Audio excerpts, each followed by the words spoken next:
almost in the same way a garden is like that, a digital ecosystem is very similar, right? Like, in a garden, you have plants, you have pollinators, you have the soil, you have the life within the soil, you have the sunlight and the wind and the rain.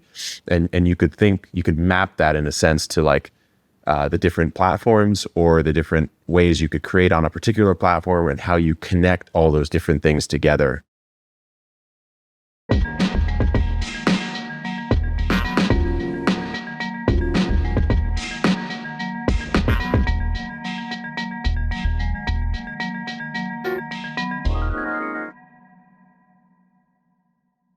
So today I am talking with Kevin Espiritu. He's the founder and creator of Epic Gardening, a YouTube channel with nearly 3 million people tuning in to all his videos.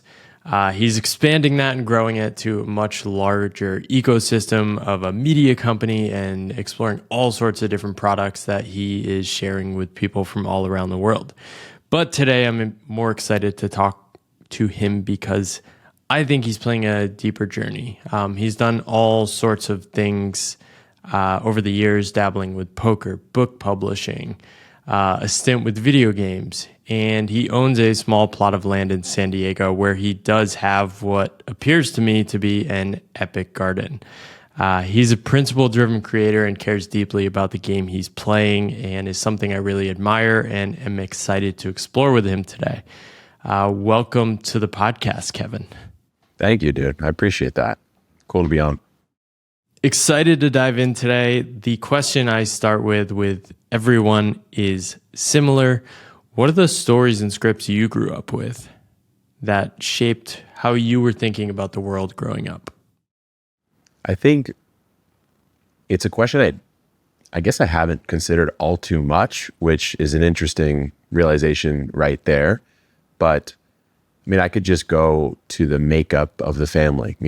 I grew up half Filipino, half white, but in the rarer scenario where my dad was Filipino, my mom was white. And so typically when you have Asian mom, you more often get more of that sort of Asian achievement philosophy. And I didn't not have it. My mom when she married an Asian guy, right? So I think she had a little bit of that in her. I grew up Catholic. So you have this sort of good, bad, sin, goodness thing going on. And then if you think about the theology of Catholicism, it's more of a works-based faith. And so you get this idea in your head when you're young that if you do bad things, you're actually a bad person, and you will be punished for that. And so that was in my head for a while. And I think to some degree, that little program will always run in the background. From an achievement or from a success or finance perspective, I don't think I ever had any you must do X type of thing. There was no, the Filipino nurse pipeline is strong. I didn't really have that put out to me. And I didn't have, go for being a doctor, lawyer, dentist type of thing. But I did have, you're expected to get good grades. You're expected to go to college. You're expected to do something with that degree afterwards to pay for your life. But there wasn't a deeper, there wasn't much beyond that. It was like, if you can get a good job and pay for things, then you're good. And so that's kind of where it began for me. What were some of the things you were most curious about as a kid? Back as a kid, I think I was a collector. So I would collect coins. I think early on it was coins and rocks and gems. And I would collect little bugs. And I'd even go buy bigger bugs, like a little dried up centipede or something, and put it in a little thing. So I would do that. I was into all sorts of different sciencey things, those science camps you can go to when you're a kid. My mom would send me to one of those every single summer. So sometimes it'd be collecting rocks, or sometimes it'd be polishing those rocks, or a skate camp or a fish camp. So there's a lot of outdoorsy, sort of natural worldy type of things. And then the internet came and it took a lot of that away. In what form was that? Were you on AIM? I think you're similar age to me. I think late 90s, I was very into AOL, AIM, Proggies and stuff, and eBay. And I was even trading Beanie Babies. Oh, were you? So I'm 36, so born in 87, and the internet probably went out at scale in like 95, 96 for us. So I wasn't super old then. I was like 8 or 9. But yeah, late 90s is probably when I started getting into it. And early on, it would have been, we had a Macintosh computer, and my dad had, I forgot what it was called. I think it was Macworld Magazine. And they'd ship you a Macworld Magazine with a CD in every single issue. And then you'd pop that CD in, or maybe, I think it was actually a floppy. But either way, there'd be games on that, right? And so my brother and I would take turns playing games. I think Power Pete was one of them, Load Runner. We played all those kind of early games, and that got me into that. And then once like the PlayStation came around, you're playing Final Fantasy. But yeah, I was on AIM from maybe 6th, 7th grade onwards. Looking back, I notice this with so many other people doing internet stuff broadly now. It's like so many people have that early origin story of just sort of playing around online. Do you look back at that and go, oh, this makes sense now? Oh, totally, man. So all the stuff I just mentioned, but then I would say maybe in 1999, 1998, 2000-ish era, my cousin's 2 days younger than me. So we're basically the same age. We would be on, I think this is even before GeoCities. Everyone I talked to doesn't remember it, but it was cjb.net, I think it was called. And so we had like a blog called howtodrawanime.cjb.net, and we didn't know how to draw anime. We were like learning to draw it, but early on we would draw like an anime eye, and then I'd scan it in the computer and I'd put it on a blog post and say like, this is how you draw an anime eye. And I had like just learned 10 minutes ago. So we were creating, I guess, content early on, not to say it was any good, but then yeah, you've got your GeoCities and you're like learning HTML. And then when MySpace comes out, you can customize it with CSS and HTML, you know? So yeah, I think a lot of it stems from that. Just something about a certain type of mind gets fascinated by the internet. Yeah, I was on Tripod and GeoCities. And yeah, Angel Fire.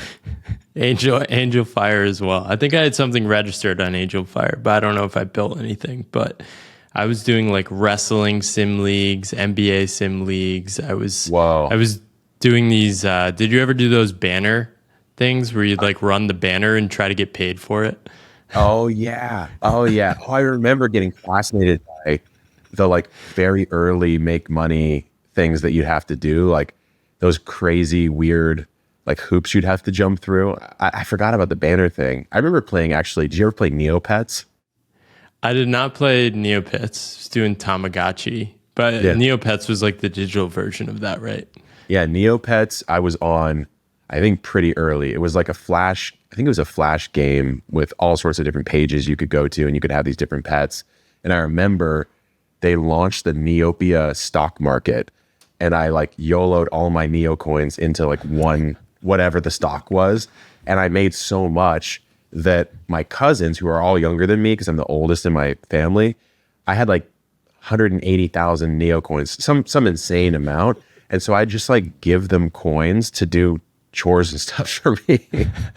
Because were they worth money, or was it just like there was no off ramp? There was no like way to convert it, but I guess I found one in the form of favors, you know?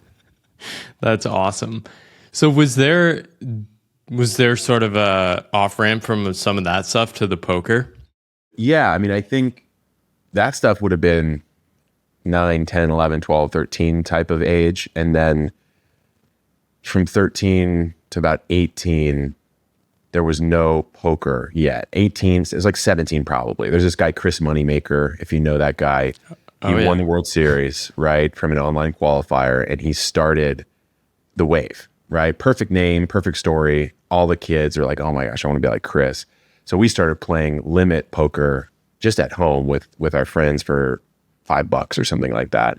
And then when I turned 18, I put $100 on, I forgot what site it was, maybe Ultimate Bet or Full Tilt Poker. I think it was Full Tilt, maybe. Poker Stars, actually. It was Poker Stars, the classic.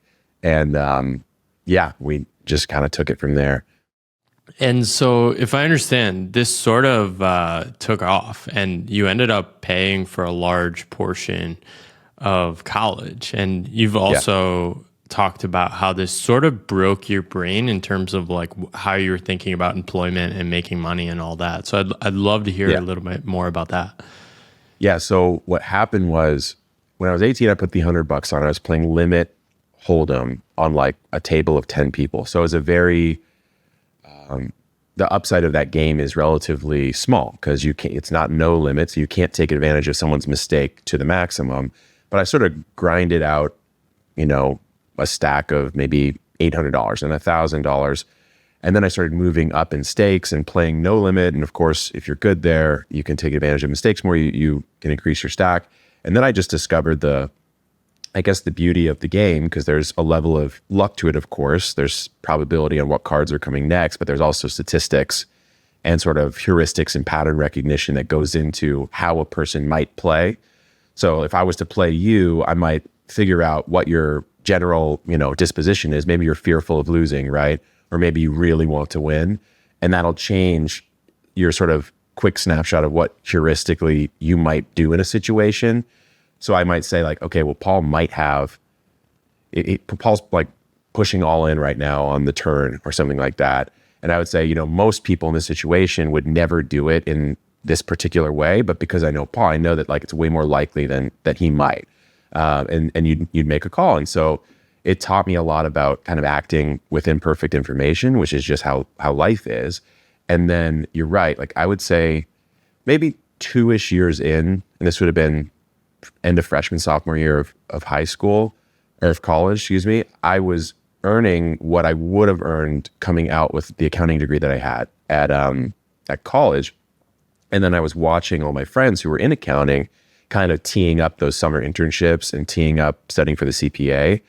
And I was like, it just doesn't seem worth it to do that. I'm not in love with accounting. So why would I go make 65 there when I'm making more than 65 doing this? Obviously, there's some flaws in that as well, but it seemed like the better trade at the time. And it also broke the brain of you don't have to ask someone to give you money, AKA work a job. You don't have to. There's nothing wrong with it, but you don't have to do that. There's other ways to do it. So that was kind of some of the major lessons I learned. What were people around you saying about that at the time? Were your parents or anything saying, you should grab the internship. Gotta go to PwC. Yeah. I'm curious. So my dad passed when I was 13. I'm curious what he would have thought. I think he would have thought it was cool, but I had my mom, right? And my mom is the more conservative financially. She's a little bit more risk averse. And so she did not think it was certainly a career. And frankly, I kind of agree with that. It's not like a true career, but she didn't really like poker for a while. And I don't think she ever will truly love that that's what I did. But I think she understands now where it took me in my development. I think she can maybe appreciate that. Because I remember like when I was playing poker, she would send me resume articles. Like, here's how to apply for a job. Here's a resume, this and that. And then once I started doing well with Epic, specifically is the thing I started doing well with, she would send me like, here's how to be a better entrepreneur, and I was like, oh, now I know she's kind of accepted the reality, But yeah, the people around me, like my friends, I had some friends that played in college, but not too many. And so it was a lot of like online friends going back to that whole thing. There was an IRC chat called Medium Stakes No Limit. And I still know 5 to 7 guys that were in that chat. And I was probably in the bottom 10 to 20% of skill set and success. I mean, we're talking some of the best players on earth were in the chat. And so you could talk to them about hands and discuss like, okay, well, why did you do this in this situation? And they give you this whole breakdown. So it taught you how people thought. And it also showed me that like, okay, well, if I'm making this realization, I think I probably made $250,000 total from poker. I mean, I have friends that made that in a day or in a hand. So it taught me like, okay, there's a bigger game at play here if you wanted to play it.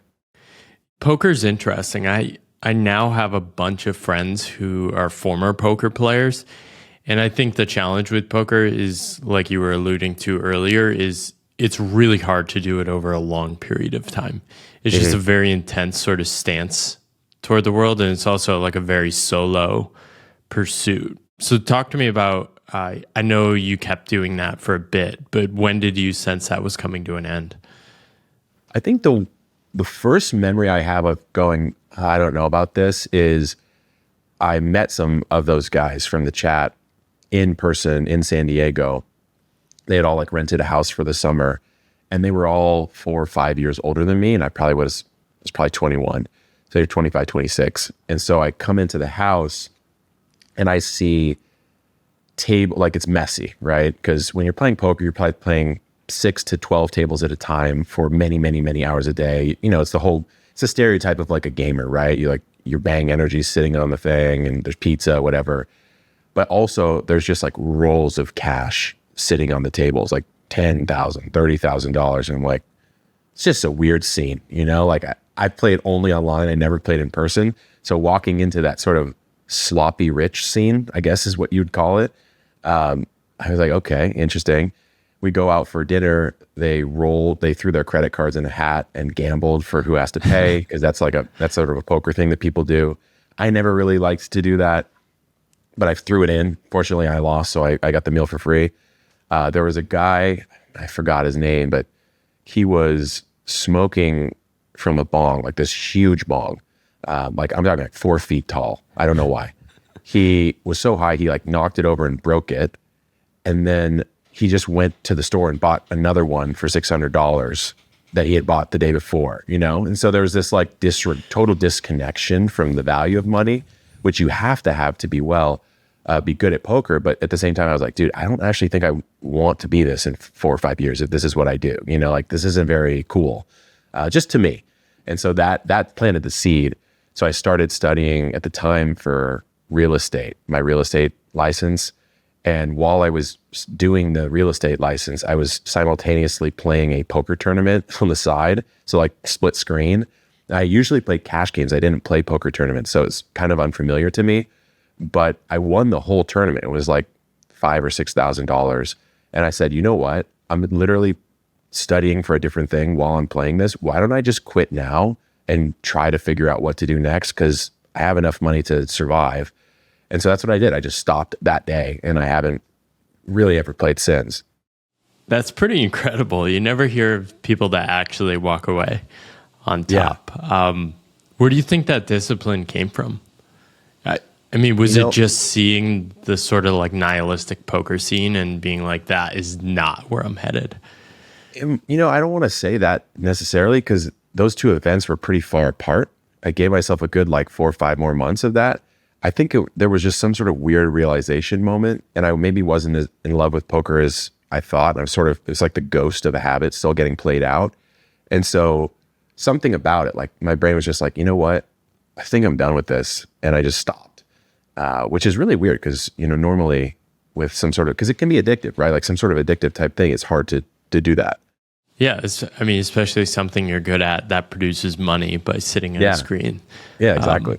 Which is similar to what we're still doing, but in a different way. So you've talked about how you got into sort of a deep dive into video games after this. I'd love to hear a little bit about that period and some of the stuff you struggled with. Yeah, so I think I'd always liked video games, like growing up, like I said, Final Fantasy, and you're playing some of these games. World of Warcraft, played it for like 6 months hardcore in senior year of high school, and then stopped because poker started, right? So when poker left, the vacuum in your brain was vast. And so I had nothing to fill it with. And it's not like I teed up some job to go do.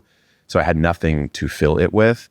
And so the next closest analog would be like a real-time strategy game, like a Dota or a StarCraft 2. So I remember early on after quitting, it was StarCraft 2 forever, like hours and hours and hours and hours a day. League of Legends was a huge one, hours and hours and hours every day, because it hits that same circuitry. There's more of a skill set, there's more of a mechanical skill set with playing the actual game, but it's still a game of imperfect information. It's still a competitive game. It's still basically a zero sum, like if you win, you win type of thing. And so that's what supplanted the poker, just because I didn't have another like more animating thing to do besides that. And then that got so consuming that I started doing the gardening thing with my brother that summer and kind of popped me out of it. But it wasn't all just that. I was like, yo, I need to actually make some money somehow. So I started designing websites and I started gardening, and then the gardening got me out of the house, but the websites kept me in the house. So I made a gardening website about gardening as like a business card for the website design business. And then it all kind of, goes on from there. And what year was that? That would have been 2012 or 13, somewhere in that range, I want to say, because I know I registered the domain, which would become Epic Gardening in February, I think, of 2013. So it Yeah, and must have happened a bit before that. it's interesting to look back because over and over again, I see these patterns of 7 to 10 years is when people sort of like start things and when things start to like take off to a crazy period. Like my book didn't really take off until the second year after it published. And that was about 7 years after I started writing. And so I was looking back. Your first video on your channel is a hydroponics walkthrough. And that was posted about 10 years ago. So what were you thinking about when you posted your first YouTube video? The truth is, I was thinking about how to use YouTube to get more traffic to my blog, because I was a blogger before I was anything else. And the reason I made a hydroponics video is because I had a hydroponic article. I think it was a deep water culture video, which is a technique where you grow in basically a tote. And that article was doing well. And I figured, well, if I make a video, people will watch the video on YouTube and then they'll click and read the article, which is a hilariously backwards way of thinking today. Back then, actually, there was probably some validity to it, but even then it wasn't that smart. And so that was the logic. And as you can see, if anyone wants to go watch that video, the way I made that video is I drew in Photoshop each layer of this graphic and I put all this text on. So there's like 15 layers and I just unhid each layer as I was talking on the mic to like animate the video. So it was like so bad because that's 2013. Like that's already the second wave of YouTube. 2005, 2010 is just the first wave. I'm already in the second wave and I'm doing like below first wave level content. It was really, really bad. But it was pretty much the best video at the time on that topic, so it did well regardless. Yeah, I love that. I'm laughing because I think I made some videos in PowerPoint using basically the same technique. Yeah. Well, I should have just used PowerPoint. Oh, you didn't even use PowerPoint? No, I used Photoshop. Oh, wow. That's so painful. It was so bad. Yeah. I think it's because I needed to draw, but... That's awesome. And so you're doing the blog, and the blog makes perfect sense because blogging was the portal to like doing a thing on the internet back then. You had people like Tim Ferriss and others who it was all about blogging. That was it. And so it seems like you got pretty into the blogging world and did that for a while, but you were also sort of exploring other startup ideas. You ended up taking a job at one point at what was then Book in a Box, now Scribe Media. So you're very much in an exploratory state. What were you thinking about? Like, did you have specific goals at the time? Yeah, I think if we look at the period of, let's say, 2012-ish to 2016-ish, it would have been a phase of just trying to figure out why I couldn't get the things I was trying to get, because it was just always striving. I remember early on, there were some guys I would talk to, again, similar to the poker thing, like there was a crew of bloggers that were either making it or trying to make it, and you're kind of all together on the internet, like, hey, what are you doing for this? What are you doing for that? And so there was a couple guys that were ahead of me, and I could even go back on the Facebook chats and be like, if I could only get to $2,000, in my monthly blog, like that'd be great. Or if I could get to 5, and then they'd go 5 to 10, and as soon as you get to 10, you're like, oh, it's 6 figures. And then, so it was always kind of these monetary hurdles until I kind of, I guess, mentally grew out of that way of thinking about it and went into more of a business strategy or a mission focused thing. But yeah, those early years, I was just trying to figure out like, why was I not getting to certain levels? So I was reading all sorts of different business books or self-improvement books. I think this is important. Like I thought I could solve the world in my mind and then go do the successful things correctly, like at a 100% hit rate. So I'd be like, well, if I read all the knowledge, I'll know all the knowledge, and then I could just go do all the knowledge in the real world, which obviously doesn't work that way. So taking the job at Book in a Box, which is now Scribe, I probably shouldn't have even gotten the job. Tucker said I was one of the worst interviews he's ever had. But Zach O'Brunt, who's one of the the co-founders of the company kind of went to bat for me. So I'm very grateful to him for that. But I feel like I learned how to think more independently at Book in a Box because that's just how those two guys are. So that osmosis into my brain. And then after I left there, going full time on Epic, I was like, oh, I actually understand how to grow this in a real way instead of just like looking to other people to tell me what to do, you know? Yeah. So I know Zach, and I messaged him. I was like, what should I talk to Kevin about? And he was curious on your reflections on sort of your last few months at Scribe. He was like, we loved him so much. And he was so valuable there, but it was like clear you were heading towards your next chapter. Do you think there was any sort of like alternate reality where you didn't leave and start Epic, or was it very clear you had to take that leap at that point? I think I had to, because the thing that Tucker asked me on the interview that I really liked, and I'd never done a job interview, so I didn't know if that was standard or not. I don't really think it is he was like, first of all, he wasn't even on the screen. So I was interviewing against his book cover as his Skype avatar. Nice. So I was just talking to his book cover, which was intimidating. But he kind of was getting annoyed by my answers. Fair enough. And he was like, dude, just tell me, like, what do you want? Like, what are you trying to get for yourself? Like, selfishly, what do you want? Why do you want to work here? And I said, even then, I was like, the reason I want to work here is because you guys have something cool going. It's clearly working. And I don't know how to do something like that yet. I keep trying and I'm not figuring it out. But I know a lot of stuff that you need. And I just need to figure out for myself, like, how to do the thing you're actually doing at a high level so I can do that on my own. He's like, okay, cool. So you want to like put some time in and then eventually do your own thing. I was like, yeah, that's the idea. And so it was probably left about 15, 18 months in. And what was happening at the time is they had hired actually one of our clients as the CEO. So Tucker replaced himself as CEO.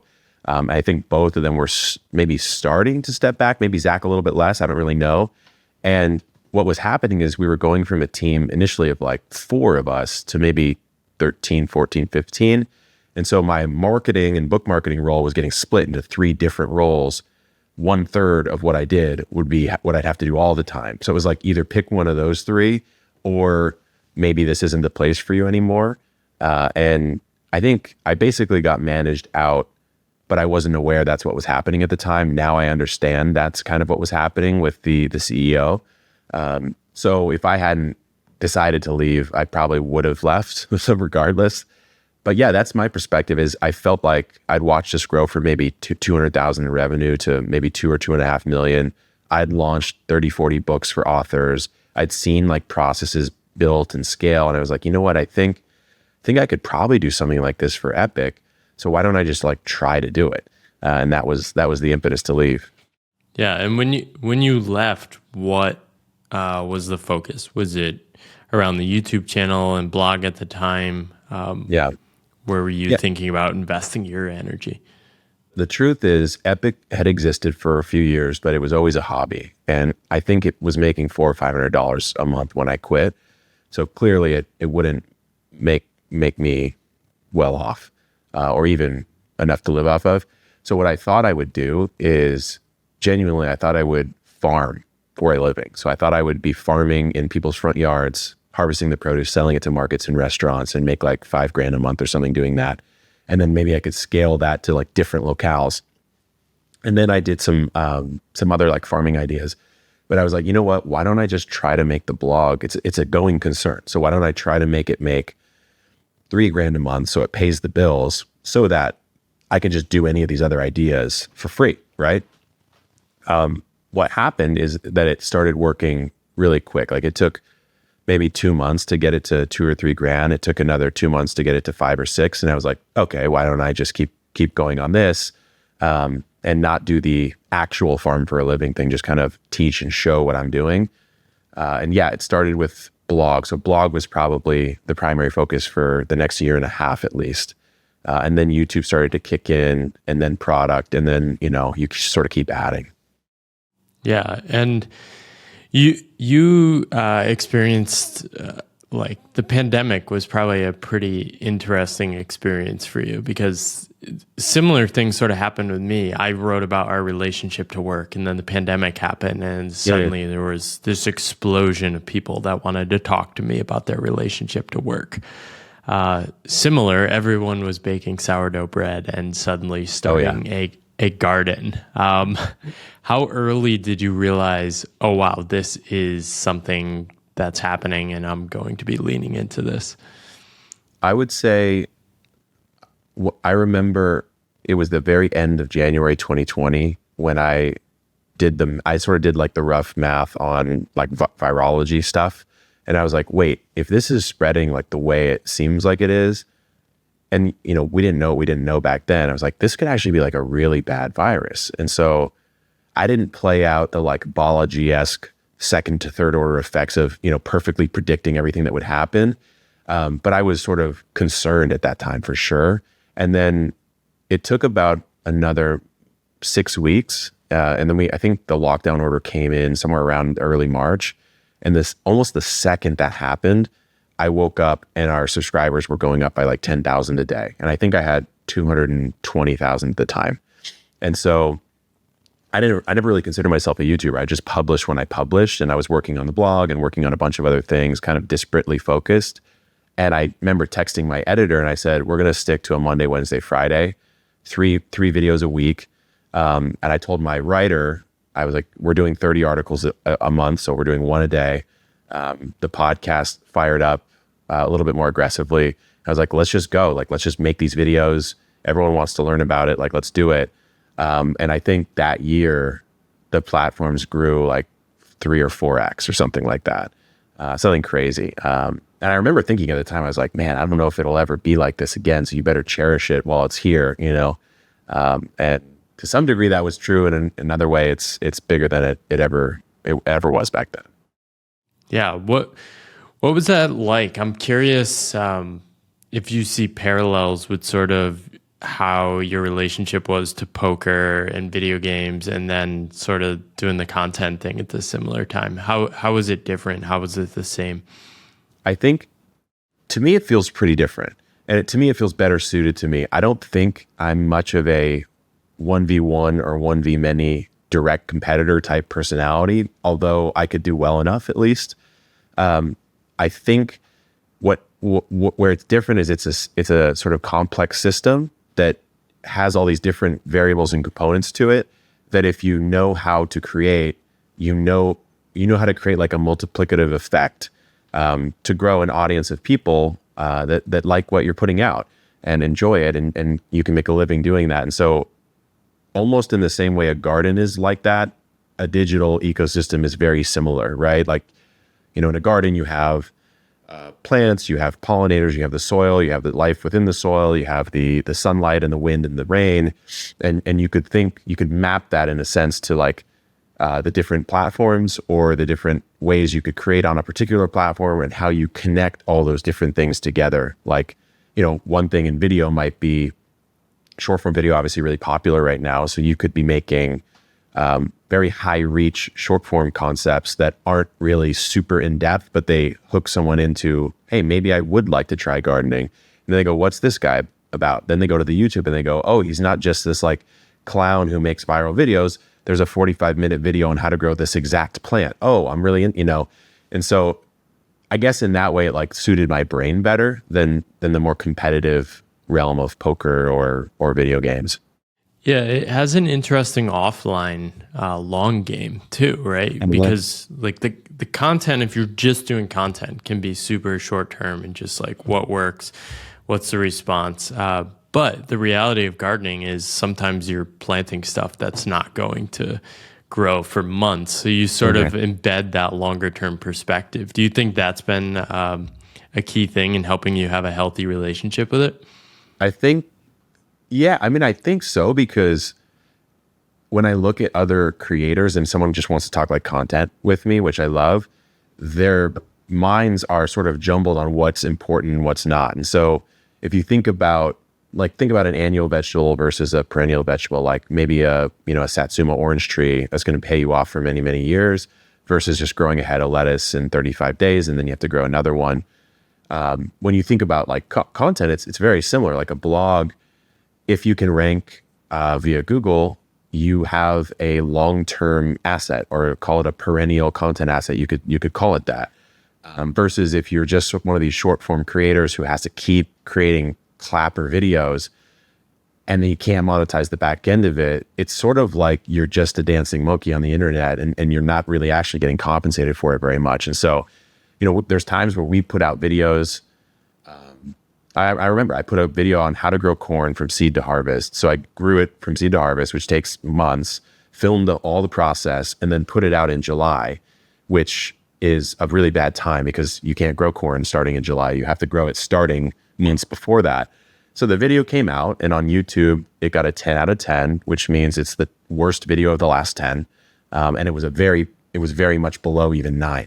And so I was like, oh my God, man, I put so much time into this video. And I was like, but it's a search focused concept. Like, people are going to want to know how to grow corn in the future. So they'll type that in Google. And when spring comes around, it'll probably do well. And that's what happens. I think that's like 700,000 views now after 2 seasons. So sometimes it's like totally counter to normal YouTube strategy, but I'll put something out and it just completely tanks now. And I go, okay, dude, just chill, because it'll do well in spring. That's so cool. So you're like, your whole strategy is so grounded in the actual, like, basically laws of nature. And so if you're seeing people give like YouTube advice, you're probably like, okay, this is not going to help Not for me, at least, right? There's other Yeah. channels, like, you have to do it that way. Like, if you look Right. at some of those big creators that are commentary creators, like, they don't make a video on that thing, it's done, right? Yeah. But it's much more sustainable. And another thing I heard you talk about, which was really cool, which was, I'm going to get this wrong, but the planters, that's the thing you invested in during the pandemic. You were sort of saying, like, I don't actually want to do anything unless I'm completely being pulled by it, right? Yeah. People want it. There's actually an opportunity there, which is very counter to like how like big companies operate, which luckily you haven't had to experience and sort of deprogram from. But like, Yeah. all right, we come up with the product, then we come up with the marketing plan, then we figure out. But you're just in the flow of like, where am I being pulled? How can I react to that? I think I'm in a transitionary field of that, because as we've grown, you sort of have to try and find stuff like that instead of let it find you, because you have a growth goal and you're trying to hit it. And so there's a little bit of that comes into it. But I do try to mostly listen to that for some of these ideas. The problem sometimes is like you might get pulled by a little small idea that doesn't necessarily move the corporate needle, but it moves a subset of the audience. Like, I might think of plant tags. Like, I really think there should be a more durable metallic, like, stamped plant tag that you can just wipe clean and use over and over and over and over again. But how many plant tags would I have to sell to move a revenue needle up? Quite a few. That being said, I think it's still really cool, so we're still going to do it. But at the same time, we're also doing a top-down approach sometimes and saying, okay, well, what markets should we play in that we're not? And it's more of that, corporate strategy type of logic, or like more of like an MBA type of logic, which takes some getting used to. And obviously it works to some degree. But I'm always going to be more excited by like, what is the audience shouting at me to do? And I just have to listen to succeed.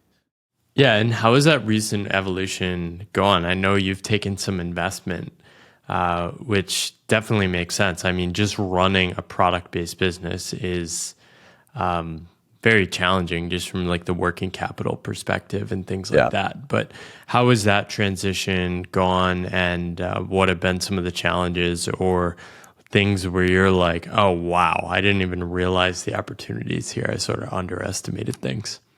Yeah, I would say when we did that deal, I was running with myself, my garden assistant, Jacques, who was also doubling as our warehouse manager, my EA, who was also customer service, Chris, and then an editor, Josh, and then Lauren on our team, who's my first hire ever, who's our lead writer.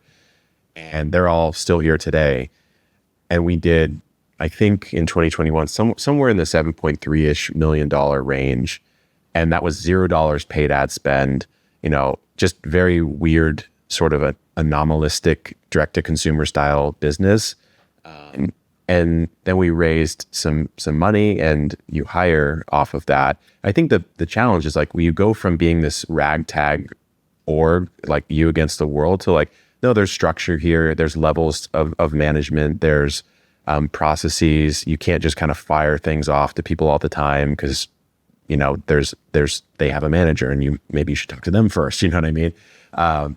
So yeah, I think getting used to a structure in general, not necessarily even like a company or corporate, like really like button down structure, but just a structure in general, instead of just kind of running and gunning it, has been a challenge. And then just the organization of all of those people and things, especially when you're growing fast or you're trying to grow fast, then people are coming in, they need to get familiar with the company and how we do things. Or, we purchased a seed company year and a half ago, and that was a founder-led 30-year company. So you're bringing along a lot of team members, and it's just a different culture. It's not bad or good. It's just, these are different human beings who've lived in a different work culture. So you have to thoughtfully figure out, okay, how do we become one team? So there's just a lot of things like that, man, that I just could never have predicted.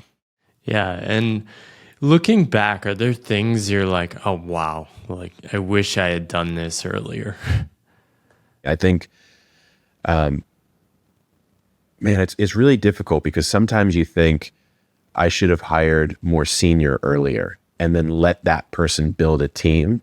And then sometimes you go, well, if that hire is incorrect, then the team de facto is incorrect underneath them, right? Not saying that happened at Epic or anything, but it's like the sequencing of events is really difficult.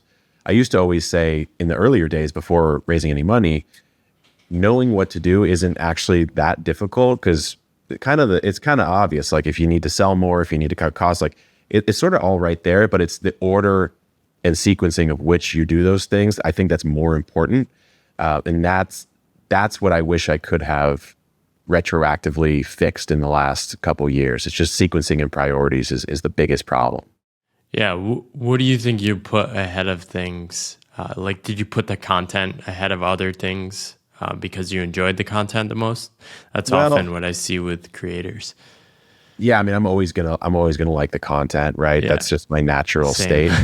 I think, yes. I mean, I think we could have probably spent a little bit more money, for example, on paid advertising, given that most D2C companies spend 30% of their revenue sometimes on that, and we didn't spend any, right? So we could have competed there a little bit more effectively. I think it's tempting when you raise and you have a lot of people, they will all want to help. There's so many things you could do, right? You could create a course or a membership or a this or that. But it's like honing back down on the core. Like, what are the things that move the needle for us product-wise, content-wise? Are they as good as they can humanly be before we start to expand, like, let's say, your product line? And then if you were to expand your product line, let's say for us, we sell raised beds, and now we sell seeds, and we sell some seed trays. So you can see how that they all fit. Like, you need something to grow in. If you want to grow from seed, you need seeds. If you are growing seeds, you need a tray to put them in. But we've launched, some things where you go, how does that fit with the ecosystem? How does that fit with the world? It's like too left field, And so it's intelligently expanding in a thoughtful way that, we got ahead of ourselves sometimes, and sometimes we've hit it out of the park. If someone hasn't seen your videos, I think they might be listening to this and thinking, okay, seeds, planters, plants, whatever. But I remember one of the first videos of yours I watched, which was taking ginger and planting it and growing ginger. And it was so down to earth and so simple. I was like, first of all, I had no idea you could grow ginger from ginger. Yeah. That's our biggest video still. Took me an hour and a half to film and edit. Yeah. That was an hour and a half to film and edit. Yeah, that was one of the first ones. I bet if you look at the date, it's in March of 2020 or maybe April. And yeah, I was like, you know what? What's like the easiest thing I could get someone interested in gardening? And it's novel, right? That you could just go to the grocery store and grow ginger. And ginger is a very popular plant globally. So I went to the grocery store, grabbed some, and just put it in a pot and show people how to grow it. And I think that's at like 10 or 11 million views now. Yeah, 10 million views. Yeah. That's awesome, though. But you sort of had that taste for like how to approach things and communicate these things. Like, talk to me a little bit about that, because that is such a strong competitive advantage in a world of, like, when I think of gardening, I think of like Better Housekeeping Yeah. magazine Yeah. or like stuff like that. That is like so polished, and like I would never think I would be interested in it because there's no on ramp for someone like me. That's what it was like for me, though. If you think early on, like I didn't grow up doing it. And so when I started doing it in my early 20s, I was like, yo, what do all these words mean? Like, I don't know what any of this terminology is. And you're right. Like, the average person I was educating in gardening was much, much older than me, different generation, different terminology. They liked to grow hydrangeas. I just wanted to grow a cucumber. And now I like hydrangeas, but it took me time to get into that, you know? And so I was like, okay, maybe I should just start this blog and like translate this into normal person English so other people can understand it. And so it was the same idea on video. Like, if you watch, like we generally don't use horticultural terms, or if we do, we'll try to analogize them immediately. So we'll say like, oh, you know, this is a cotyledon. Basically, it just means it's the first seed that comes out, the first leaf that comes out of the seed, right? And so people will get the term and they'll go, oh yeah, okay. If I hear that, it just means the first leaves, to try to unfancy the craft. And I think that's what's helped us do well.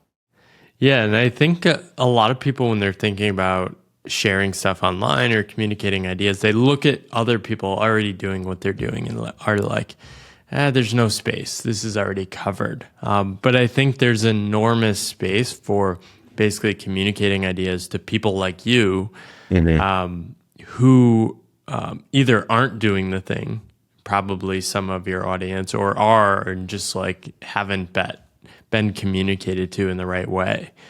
So how do you think about like that sort of cultivating of tastes and communicating in a specific way?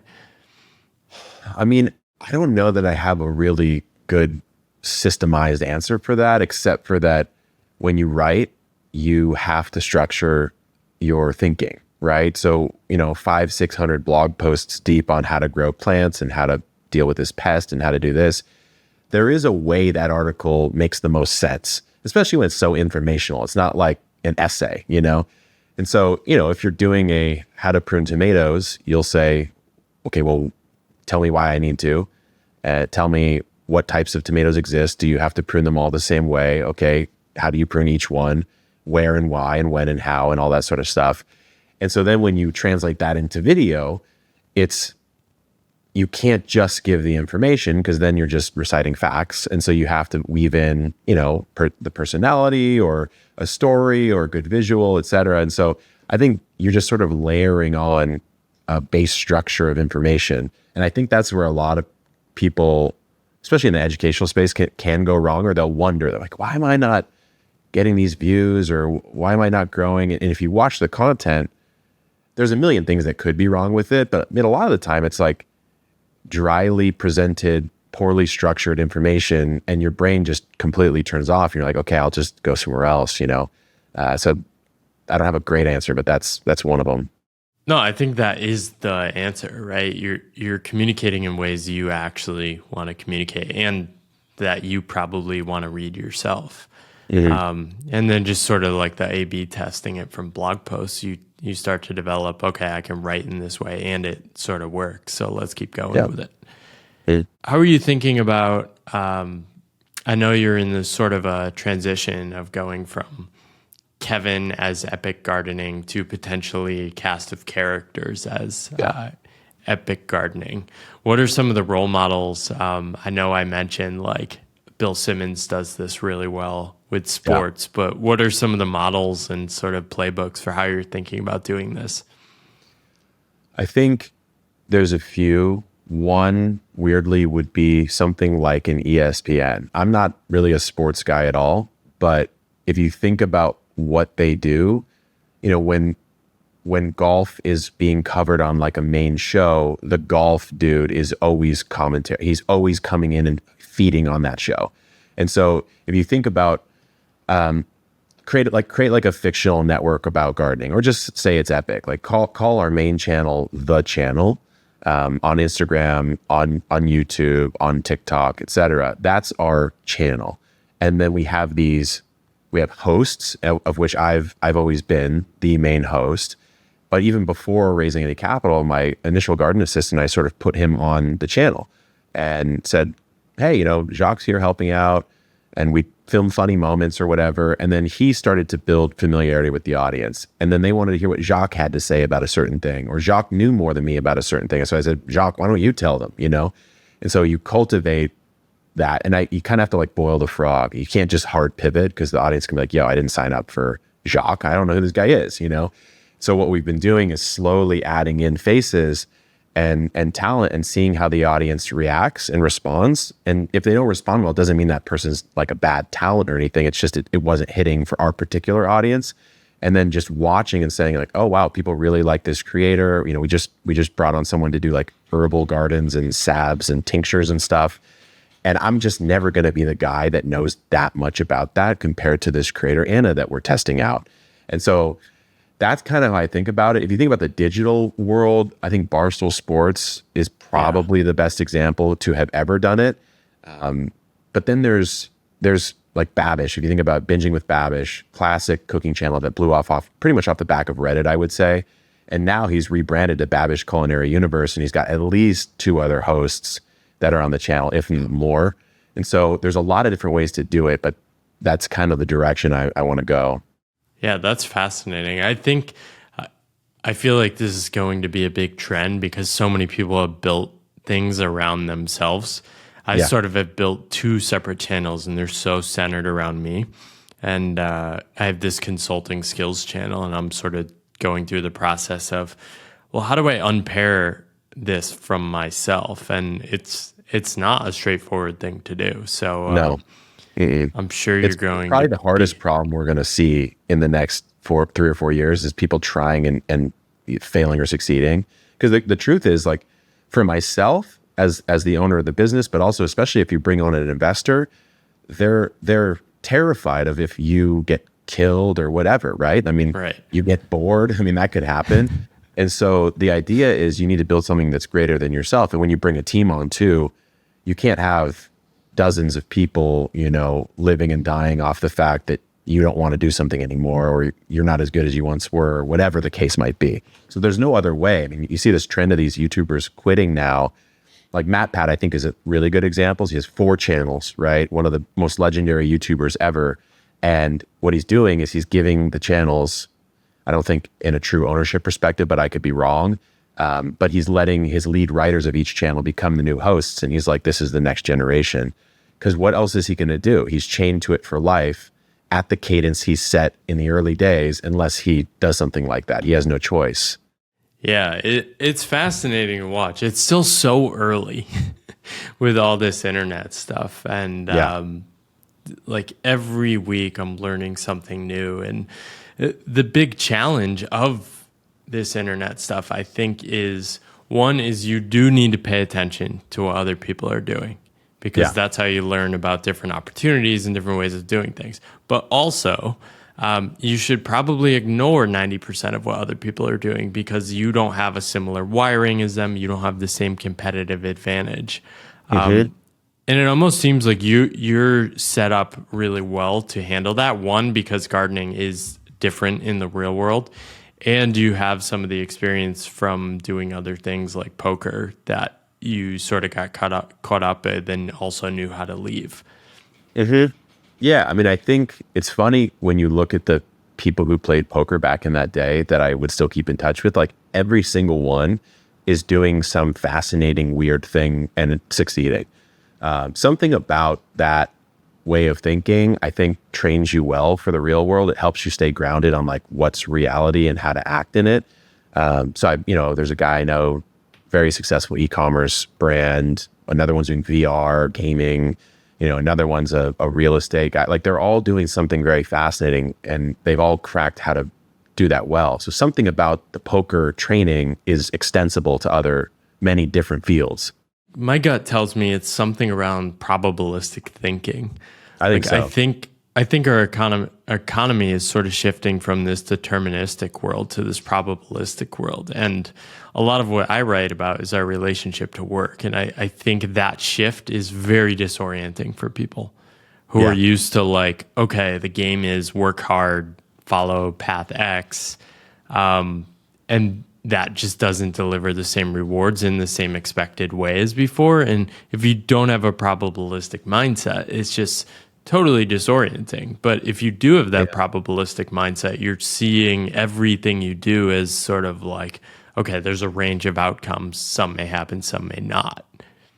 That's actually, I think I'm so steeped in the probabilistic way from poker, because that's all it is, right? It's, if we're playing a poker hand and I know I have, let's say, ace king offsuit, and we're playing a hand out, you can solve all of the probability. You don't need to know someone else's hand at all. You use combinatoric math and you go, okay, well, it's this percent chance they have hands that beat me, this percent chance they don't, based on the way they play.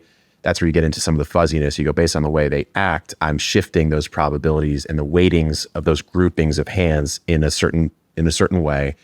And if you have pocket aces, you have the best hand pre-flop, and you also know that against any hand you'll lose 1 out of 5 times. So you'd always put all your money in the pot, and you'd lose that 1 out of 5 times. So if you think about that in the real world, it's almost like, the way I've always thought about it, I guess, is in relation to work, is like, do things that put you in a better probabilistic upside stream, if you want to call it that. And then just don't really worry if the exact thing you do hits that stream. Like, if you stack enough of those actions up, it's like basically inevitable. It's like a limit converging on 100% certainty that you'll get something that you want. And that's the way I've always sort of thought about it. It's sort of a practice in non-attachment, right? Because you're not obsessed with the ace king doesn't have to pay off, right? So at least not that moment. Right. And therefore, if you're doing a video on the corn, it doesn't have to pay off now, but it's a bet. You have some probability, and then a year later you can be like, okay, yeah, that paid off. I was right. Yeah. And then if you don't, like we've had some tankers that never paid off, you go, okay, well, I've now gained knowledge on how to not succeed. So I'll just make sure I don't do those things in the future. And then you've reframed that as a win as well. So there's a lot of ways to look at it. I think it's interesting, dude, that you say it that way, because one of the hardest things I think to teach is the probabilistic thinking, but with the combination of understanding of leveraged action. So if you get both of those, you're like primed for the internet age. Because you can build a system that is a high probability upside system that also happens to be high leverage if it wins. And so then you're like, okay, well, it's almost guaranteed that you do well. Yeah, I think George Mack wrote something. It was like, there's people that don't understand the internet, and then there's people that understand the internet but still underestimate the power of the internet. Yeah, it's I like think that's true. You just know you underestimate it. And I've been thinking about this a lot, and it can sort of screw you up too. Like, what happened to me is Ali Abdaal shared a standalone video on my book, and it probably led to about 10,000 sales, and it amped up my book in the Amazon algorithm, which led to like a permanent increase in sales. And so then it's like, well, what should I spend all my time doing, right? Should I spend all my time just trying to reach out to the biggest creators for them to do a standalone video on my book, right? Like, should I spend the next 5 years of my life trying to get Tim Ferriss to do an episode on my book, or Mr. Beast to talk about my book? Perhaps, yes. But also, if I play that out at the same time, that might be a way of setting up my life that destroys my life. Right. So yeah. I still need to commit to an actual game I want to play on like a day-to-day and week-to-week basis, while also being aware of, okay, what are the things I could like lean into, but also still in a genuine way. It's a hard thing to do, right? I'm sure you have some of those opportunities as well. As you get bigger, you're probably thinking, okay, I have 3 million on my channel. How do I get to 30 million? Right? And the bets you need to make are even bigger. Mm-hmm. Yeah, no, it's interesting you say that about the Ali Abdaal coverage because you might, I tend to take this view, I'm curious what you think of if you have to try super hard to get someone to cover it, it won't do as well when they do because the act of you trying so hard to get it means it probably wasn't good enough for them to actually want to do it on their own. And so perhaps the game, it seems like the one you've played, and you tell me if I'm wrong, is you just made a book. The game you played was making the book so worthy of being covered that it did get covered, right? And that's the externality event is that Ali Abdaal finally did find it, right? Yeah, so I probably take this almost to too much of an extreme of not asking for help. I think I've sort of realized in the past couple of years, I have a bit of a fear of asking people to help me. Like I literally have still not asked anyone to share my book or review it in 2 years. But for me, that's sort of like a philosophically fun game to play. And I can sort of write about the experience of doing that. Yeah. So it sort of all feeds to what I'm doing. But the way I leaned into that is he supported my pre-sale. He had been reading my newsletter for years and supported me on Gumroad. I think he put in like $50 for the pre-sale. So I was like, that was the biggest support. I'm like, I emailed him. I'm like, can I send you a bunch of books? I sent 25 books to his office. And so what happened is like, I love sharing my book and a bunch of his team basically all read the book and liked it. And so it happened to be this genuine thing, but I still play with this. Like, should I lean into it 0% or like, should I actually lean into it like 5%? And so my solution I've come up with is I schedule ambitious afternoons every quarter now.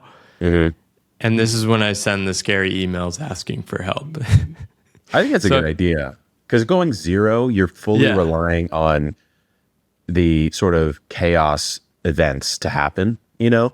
But going to 5, like sending the book out, like I just launched a book this month.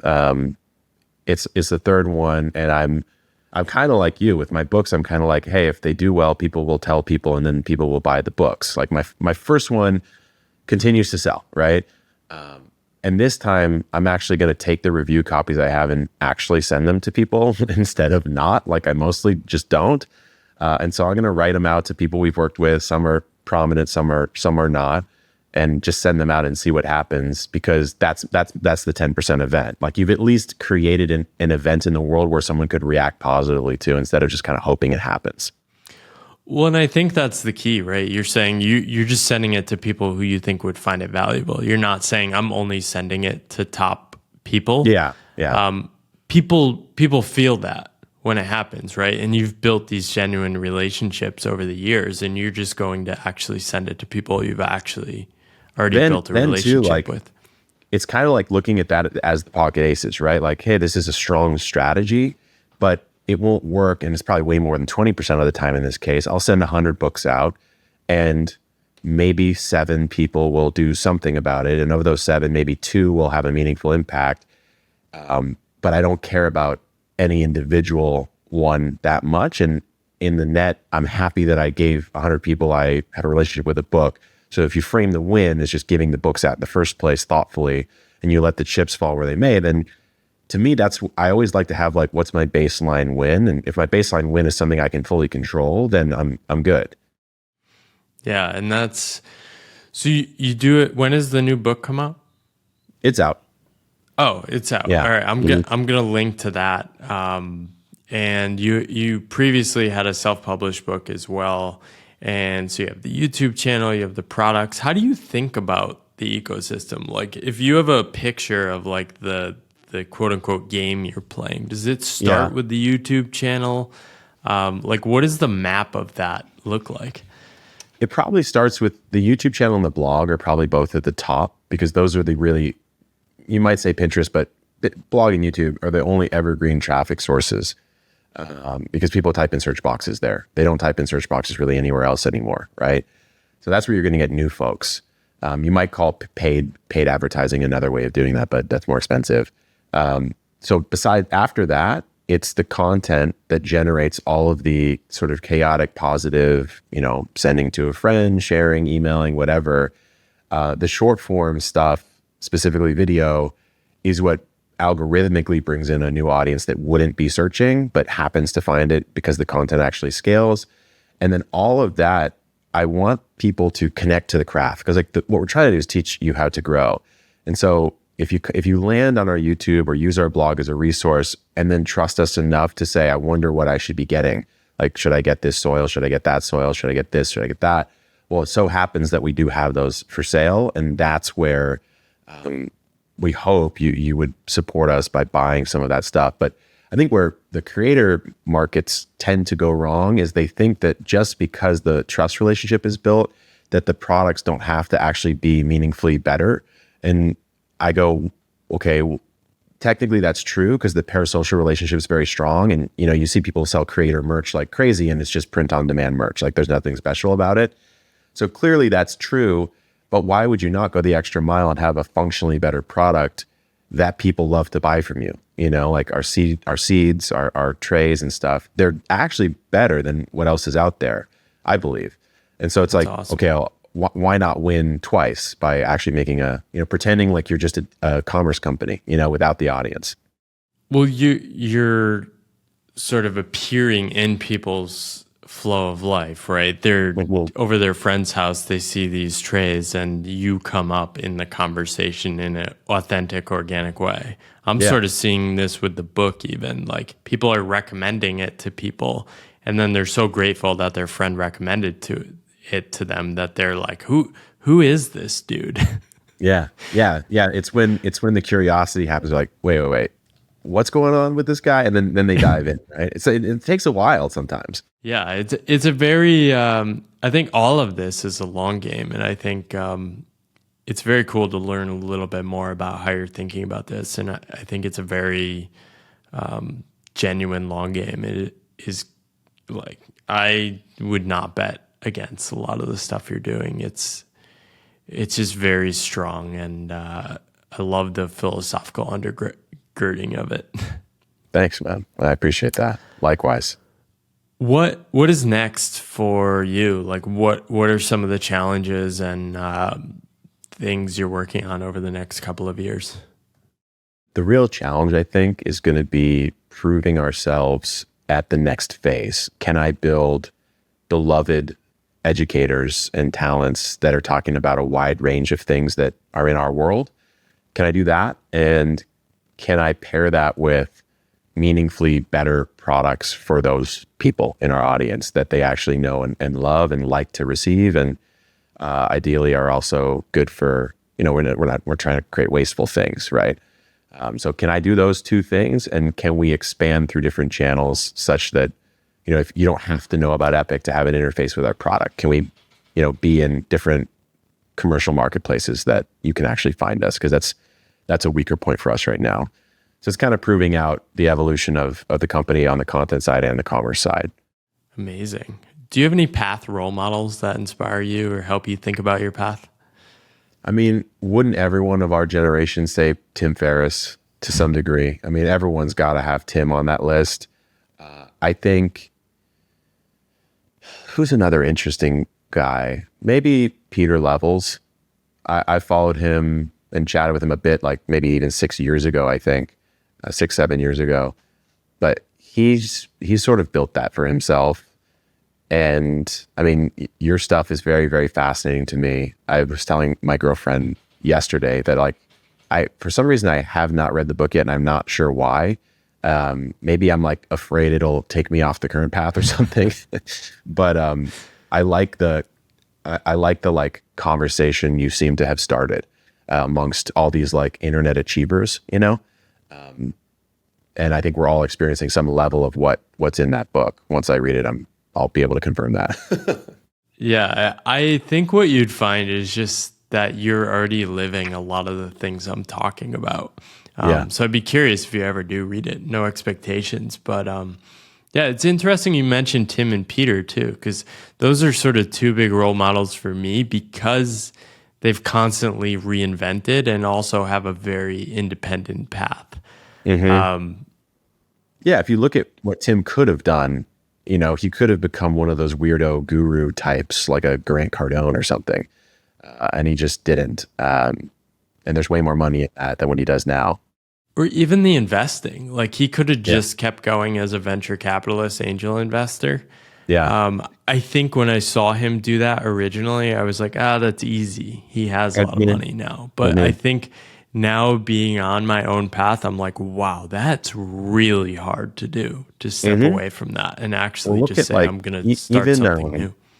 Even Tucker, my old boss, I mean, from a blogger to an author and made a movie to a founder of a company, he did a bunch of angel investing, and I think he quit roughly around the same time that Tim did. Tim maybe a little bit earlier, and now he's like a homesteader rancher, and so like there's like 4 paths, and you could play any of those paths out to, I guess, like the ad nauseum level where no one's really interested anymore, and they all decided not to do that. So props on that.